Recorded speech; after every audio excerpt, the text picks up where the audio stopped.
is up again, guys? Thank you so much for tuning in to this next video of the P-40 Warhawk, or as Monogram would like to call it, the Tiger Shark. I don't know why they ever called it the Tiger Shark, to be honest with you. It's always been called the Warhawk, Tomahawk, or Kitty Hawk, but for some reason they named it the Tiger Shark. I have no idea where they got the idea from. Maybe the owners at the time didn't know, and we have way more information now than they did at the time, so who knows? But anyways, the US called it the P-40 Warhawk. It was derived from the P-36 and obviously then the XP-40, which was the really cool looking silver P-40, XP-40. The British and the Soviet Union actually called these things Tomahawks. And when it got around the P-40D era, when they were starting to come out with later models of P-40, they called those things Kitty Hawks. I had no idea that different countries named P-40s different things, so it was really interesting to learn about that. P-40 had the Allison V1710 in it. It did not have a dual supercharger, it just had a single supercharger, so it didn't perform as well as other things that happened later in the war, but for its time, very early in the war, it did combat very well against enemies. It played a major role in North Africa, the Southwest Pacific, and China.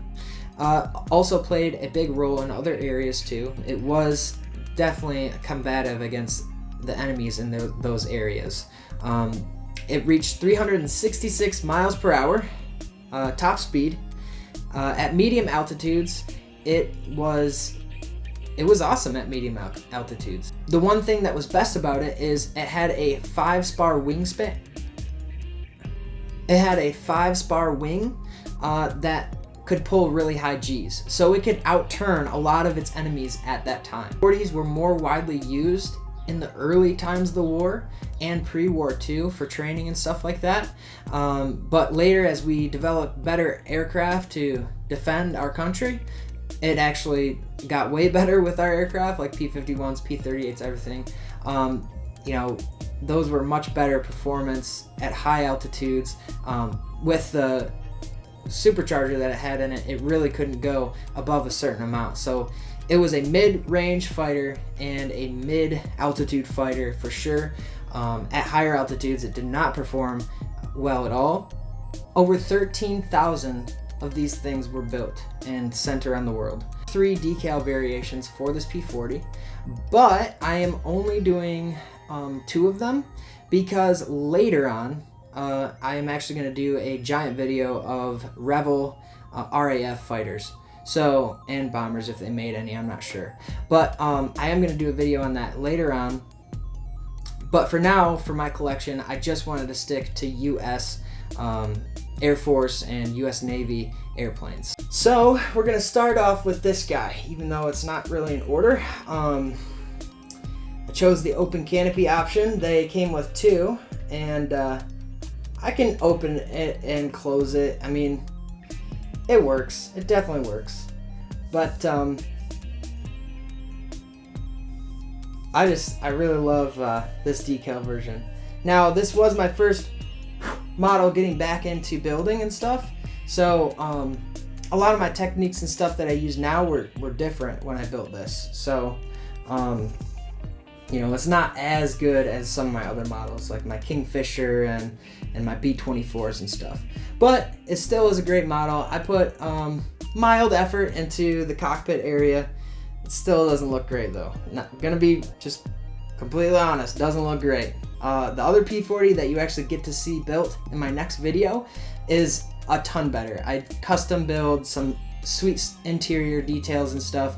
I use some wire, I use some needles, I use a whole bunch of stuff to doctor up the interior, and yeah, it definitely looks better on that one. But this one, I just wanted to slap together and just have fun with it for my first build back. The American Volunteer Group made the shark mouth pretty much famous and unique to the P-40. It kind of looks like a shark when you put a mouth on it, I guess. That's what they were going for. And yeah, and it does look like a shark.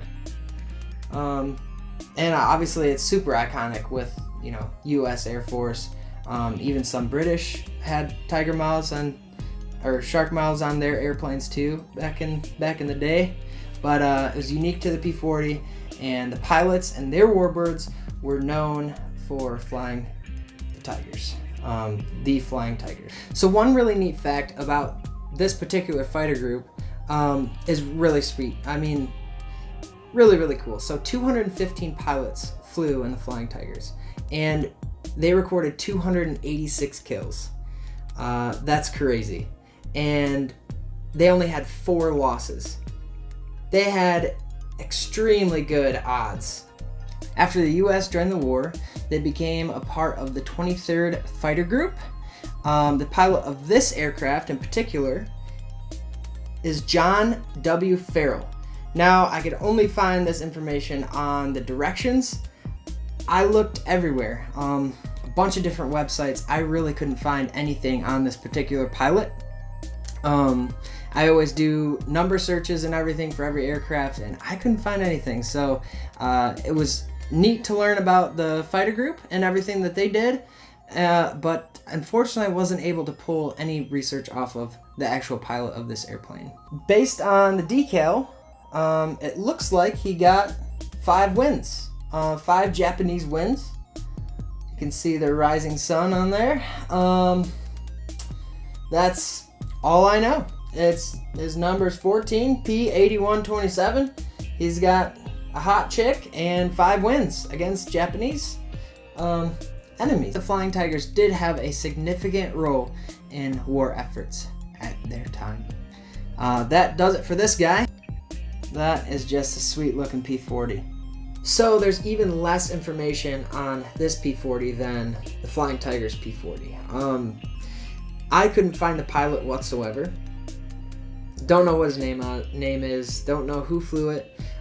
It wasn't in the instructions. It just had the 8th Air Force Division, or I think 8th Fighter Pursuit. I think in the instructions, I'm not sure exactly. But that's really all it gave me. It gave me the fighter group, and that was it, and the numbers on the tail. In 42, they were redesignated as the 5th Fighter Group, part of the 5th Air Force, with a whole bunch of P-39s, P-38s, and obviously P-40s. They were in New Guinea. They were also stationed in Australia for a time. They were in New Guinea. They got a whole bad case of malaria. They had to go back to Australia. Then they went back to New Guinea, and then they got malaria again. They had to go back to Australia where the main base was set up. And then in 43, they escorted bombers. This is pretty much the end of the P-40 days because so many cool and new and better aircraft came out during the 43 time. So these P-40s escorted bombers still in the areas where they could defeat their enemies. They attacked enemy airfields, and they also covered Allied landings. And eventually this fighter group changed to all P-38s. Thank you guys so much again for watching. I really do appreciate every view. It's so great to learn about all this history and to build sweet, awesome models and to develop a collection with you guys. Just make sure to hit that subscribe button. I'm counting on 1,000 this month, so hopefully we can get there together. I'm doing a big giveaway, so hit the subscribe button. You will instantly be in the giveaway. For 5,000 subscribers, I'm giving away 10 models, so that's a whole bunch, and they're really awesome models too. So get excited for that. One of you guys is going to get a model, and join the Facebook group. It's incredibly awesome to enjoy the Facebook group because I get to see your guys' models.